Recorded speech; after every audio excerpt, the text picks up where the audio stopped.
Hello students, so I am back with another video that is about the functions of management. आज हम इस video में functions of management के बारे में पढ़ेंगे। प्रीवियस वीडियोस में हम लोगों ने nature, meaning, objectives and importance को हमने स्टडी किया था, लेवल्स ऑफ मैनेजमेंट को स्टडी किया था, कितने लेवल्स होते हैं। आज हम पढ़ेंगे functions of management. So functions क्या-क्या है मैनेजमेंट के, मतलब कि मैनेजमेंट क्या-क्या फंक्शंस को परफॉर्म करता है, मतलब कि क्या-क्या काम करता है मैनेजमेंट। अब वैसे देखा जाए तो there are basically 5 fundamental functions of management जो आप लोग अपनी क्लास 12th में पढ़ते हैं और नॉर्मली जनरली भी बीबीए, बीकॉम में भी आप लोग यही स्टडी करते हैं। तो ये 5 फंक्शंस कौन-कौन से होते हैं? Planning, organising, staffing, directing and controlling. इन पाँचों फंक्शन के बारे में आज हम स्टडी करेंगे कि है क्या और बेसिकली इनमें क्या-क्या होता है। अब ये बहुत ज़्यादा इम्पोर्टेंट है कि ये 5 फंक्शंस किसने दिए हैं, ठीक है? ये 5 फंक्शंस किसने दिए हैं? हेरोल्ड कून्स ने दिए हैं एंड क्रिल और डैनियल।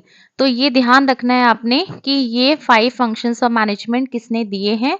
हेरोल्ड कून्स ने दिए हैं। अब ये जनरली बच्चे मिस्टेक करते हैं यहाँ पर कि इन पाँचों फंक्शंस को बताते हैं कि हेनरी फ्यूएल ने दिए हैं। बट ये बहुत ज़्यादा इम्पोर्टेंट है according to the competitive also exams also. अगर आप कभी कहीं पीजीटी एग्ज़ाम्स के लिए जाते हैं, तो वहाँ पर आपके पास ये सब्जेक्ट आता है पेपर में, तो वहाँ पर भी ये पूछा जाता है कि 5 फंक्शंस ऑफ मैनेजमेंट ये जो 5 फंक्शंस हैं किसने दिए हैं? तो आपको पता होना चाहिए हेरोल्ड कुंट्ज़ ने दिए हैं ये। का हम आगे पढ़ते हैं कि 5 फंक्शंस कौन-कौन से हैं। सबसे पहला है प्लानिंग। प्लानिंग का मतलब क्या होता है? Deciding in advance what to do and how to do it. Planning का मतलब क्या है? किसी चीज़ के लिए पहले से प्लान बनाना, ठीक है? कि आपने क्या करना है और कैसे करना है। तो प्लानिंग में जनरली मैनेजमेंट क्या करता है इस फंक्शन के अंदर, वो जनरली ऑब्जेक्टिव्स को सेट करता है और ये देखता है कि मुझे क्या-क्या एक्शंस लेने हैं अपने ऑब्जेक्टिव्स को अचीव करने के लिए। So it is about developing an appropriate courses of action to achieve the objectives. So planning जो है basically एक ब्रिज की तरह काम करता है कि where we are and where we want to go. तो प्लानिंग हमें सबसे ज़्यादा इम्पॉर्टेंट होता है या आप ये भी कह सकते हैं it is the first step of management. ठीक है, फर्स्ट स्टेप है ये आपका मैनेजमेंट का जो बेसिकली परफॉर्म करता है मैनेजमेंट। प्लानिंग के बिना आप आगे फंक्शंस को परफॉर्म नहीं कर सकते, that is organising, staffing, directing and controlling. So planning जो होता है ये फर्स्ट फंक्शन है, फर्स्ट एंड फॉरमोस्ट फंक्शन है, इंपॉर्टेंट फंक्शन है, ठीक है, ऑर्गेनाइजेशन का। अगर आप इसे परफॉर्म नहीं करते हैं तो you can not achieve your objectives. बल्कि हम ये भी कह सकते हैं कि ऑब्जेक्टिव्स को तो हम प्लानिंग में ही सेट करते हैं। तो अगर प्लानिंग नहीं करा तो ऑब्जेक्टिव भी सेट नहीं करे और बिना ऑब्जेक्टिव के कोई भी ऑर्गेनाइजेशन एग्जिस्ट नहीं करती है। तो यहाँ पर हम प्लानिंग करते हैं सबसे पहले। फिर सेकंड फंक्शन जो है वो है ऑर्गेनाइजिंग। ठीक है, ऑर्गेनाइजिंग का मतलब क्या होता है? ऑर्गेनाइजिंग का मतलब नाम से पता लग रहा होगा, ऑर्गेनाइज करना। ठीक है, जितनी भी चीजें हैं हमारे पास, जितने भी रिसोर्सेज हैं, सभी को हम क्या कर रहे हैं? ऑर्गेनाइज कर रहे हैं। तो यहाँ पर ऑर्गेनाइजिंग तो होता ही होता है रिसोर्सेज का, साथ ही साथ यहाँ पर डिविजन ऑफ वर्क भी होता है, assigning the duties and establishing the reporting relationship amongst the employees of the organization। जितने भी हमने रिसोर्सेज हमें चाहिए उन सभी को ऑर्गेनाइज किया जाता है। साथ ही साथ हम यहाँ पर डिवीजन ऑफ वर्क भी करते हैं कि हमें वर्क को कैसे डिवाइड करना है, असाइन करते हैं ड्यूटीज को, और रिपोर्टिंग रिलेशनशिप्स को भी हम डिसाइड करते हैं कि कौन किसको रिपोर्ट करेगा, कौन ऑर्डर्स देगा, ठीक है, किसके पास अथॉरिटी रहेगी, ठीक है, कौन डेलीगेट करेगा अथॉरिटी को। तो ये सभी चीज़ें हम, सभी फंक्शंस हम या सभी एक्टिविटीज़ को हम कहाँ परफॉर्म करते हैं? ऑर्गेनाइजिंग फंक्शन के अंदर परफॉर्म करते हैं। अब मैनेजमेंट के फंक्शंस कह लीजिए या मैनेजर्स के फंक्शन कह लीजिए, कि मैनेजर्स के फंक्शन है क्योंकि मैनेजमेंट को कौन रन करता है? एक मैनेजर रन करता है। तो मैनेजर सबसे पहले प्लानिंग करेगा, फिर उसके बाद ऑर्गेनाइजिंग करेगा। Coming to the third function that is staffing. अब स्टाफिंग का क्या काम होता है स्टाफिंग में? अब स्टाफिंग मतलब होता है कि आपने पहले प्लानिंग कर लिया सारा, फिर उसके बाद आपने ऑर्गेनाइजिंग कर लिया। अब आपको मैन पावर की भी तो रिक्वायरमेंट होगी, बिना मैन पावर के आप कैसे काम को करेंगे? कोई भी टास्क जो है, कोई भी ऑब्जेक्टिव जो आपने सेट किया है, उसे कैसे अचीव करेंगे? तो यहाँ पर हम स्टाफिंग फंक्शन परफॉर्म करते हैं। इसमें हम लोग अपने मतलब कि ह्यूमन रिसोर्सेज को हम लोग क्या करते हैं यहाँ पर हायर करते हैं, उनका रिक्रूटमेंट, सिलेक्शन, उनका ट्रेनिंग, उनका डेवलपमेंट, हम सभी एक्टिविटीज़ को परफॉर्म करते हैं स्टाफिंग के अंदर। अब मैन पावर आपने सेलेक्ट कर लिया, ठीक है, आपके पास मैन पावर आ गया। अब उसके बाद आप क्या करोगे? डायरेक्टिंग करोगे। डायरेक्टिंग से ही हम लोग एक्शन में आते हैं, मतलब कि हमने अभी तक स्टाफिंग तक हमने सारे प्लानिंग करा। प्लानिंग के अंदर जितना भी कुछ करना था हमने ऑब्जेक्टिव सेट किए, विजन मिशन सेट किया अपना, ठीक है, एक्टिविटीज़ डिसाइड करी, ठीक है, ये सब काम हमने प्लानिंग में कर लिया। फिर उसके बाद रिसोर्सेज़ क्या-क्या चाहिए हमें, कैसे डिवीज़न ऑफ वर्क होगा, क्या-क्या रिस्पॉन्सिबिलिटीज़ हैं, ठीक है, ये सब चीज़ हमने डिसाइड कर लिया ऑर्गेनाइजिंग में। उसके बाद थर्ड पे हमने स्टाफिंग कर लिया, मतलब कि मैन पावर हायर कर लिया या मैनिंग कर ली हमने। अब उसके बाद हम डायरेक्ट करेंगे, क्योंकि जो पावर ह्यूमन रिसोर्स आपने हायर किया है या फिर आपने ह्यूमन रिसोर्स आपने रिक्रूट करा है अपनी ऑर्गेनाइजेशन के अंदर, उन्हें डायरेक्ट भी तो करना पड़ेगा। ऐसा तो नहीं है ना आप बिना डायरेक्ट करे ही उनसे काम करवाएंगे। तो उनको बताना पड़ेगा, उनको गाइड करना पड़ेगा, उन्हें इंस्ट्रक्ट करना पड़ेगा, ठीक है? उन्हें सुपरवाइज़ भी करना पड़ेगा, उनसे कम्युनिकेट करना पड़ेगा, उनको मोटिवेट भी करना पड़ेगा साथ ही साथ।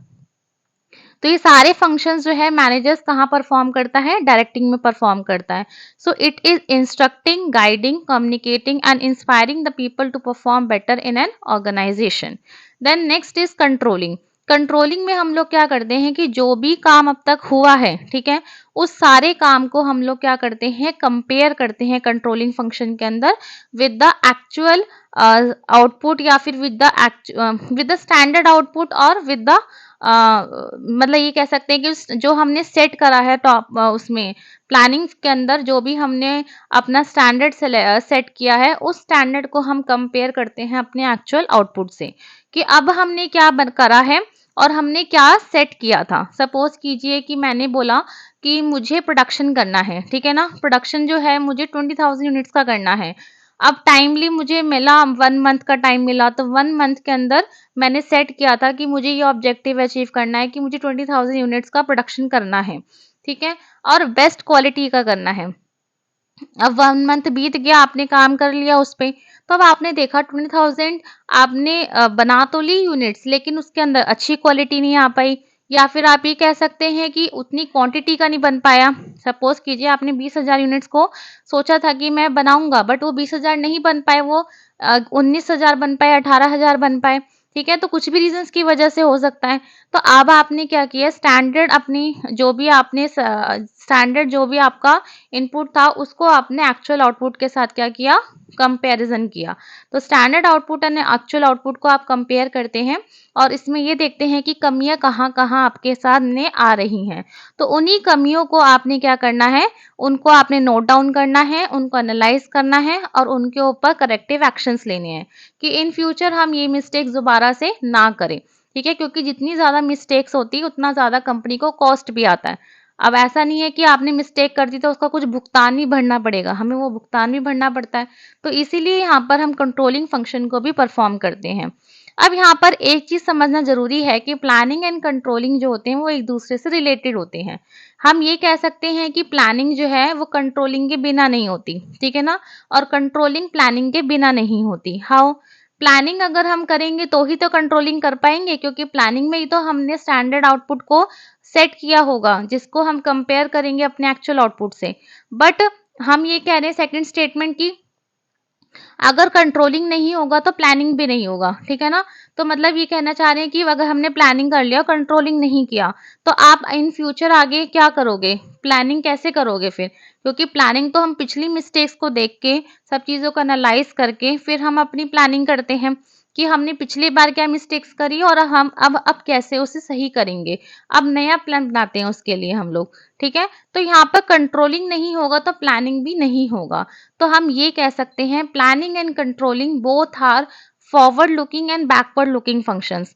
मतलब कि दोनों ही बैकवर्डली हम और फॉरवर्डली दोनों तरीके से उन्हें क्या करते हैं हम लोग परफॉर्म करते हैं।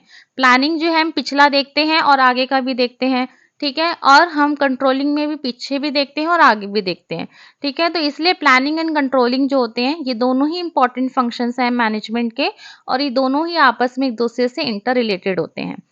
देन उसके बाद नेक्स्ट आते हैं, अच्छा अदर कुछ फंक्शंस भी हैं जैसे कि ये तो हेरोल्ड कुंट्ज़ ने दिए थे 5 फंक्शंस जो जनरली हम स्टडी करते हैं। इनको हम डीप में स्टडी करेंगे आगे इन फ्यूचर जो चैप्टर्स आएँगे हमारे वन बाय वन कि प्लानिंग फंक्शन, प्लानिंग जो चैप्टर है का आपके पास अलग, देन उसके बाद ऑर्गेनाइजिंग अलग है, तो उनको इन डिटेल में हम आगे स्टडी करेंगे। बट अभी फ़िलहाल के लिए हम ये देख लेते हैं कि कुछ ऐसे और फंक्शंस हैं जो अलग-अलग पर्सन्स ने दिए हैं। जैसे जॉर्ज रॉबर्ट टेरी ने 4 फंक्शंस दिए हैं प्लान मैनेजमेंट के, planning, organizing, actuating and controlling. And Henry Fayol ने ये 5 फंक्शंस दिए थे, planning, organizing, commanding, coordinating and controlling. The next is by R C. Davis. Davis ने कितने दिए थे? 3, planning, motivating, controlling. Then Luther Gulick and Urwick ने ये फंक्शंस दिए थे जिनको हम क्या बोलते हैं? पोर्ट्स-कॉप बोलते हैं। ठीक है, ये बहुत इंपॉर्टेंट है कि ये पोर्ट्स-कॉप किसने दिया था? गुलिक एंड अर्विक ने दिया था। अब पोर्ट्स-कॉप की वो क्या है आपके पास full form? Planning, organizing, staffing, directing, coordinating, reporting and budgeting. So all these are the functions of management that are given by Arvik and Gulick. तो ऐसे ही आपके पास बहुत सारे पर्सन्स थे जिन्होंने different different functions of management दिए थे, but currently हम लोग जो स्टडी करते हैं वो कौन से करते हैं? हेरोल्ड कुंट्ज के करते हैं। वो कौन कौन से हैं 5 functions? Planning, organising, staffing, directing and controlling. So that's all for today. हम ये वीडियो यहीं पर एंड करते हैं। और अगर कोई मेरी वीडियो पहली बार देख रहा है तो then please like, share, comment and subscribe the channel and please support कीजिए। आगे इन फ्यूचर में हम और सीरीज़ लेकर आएँगे।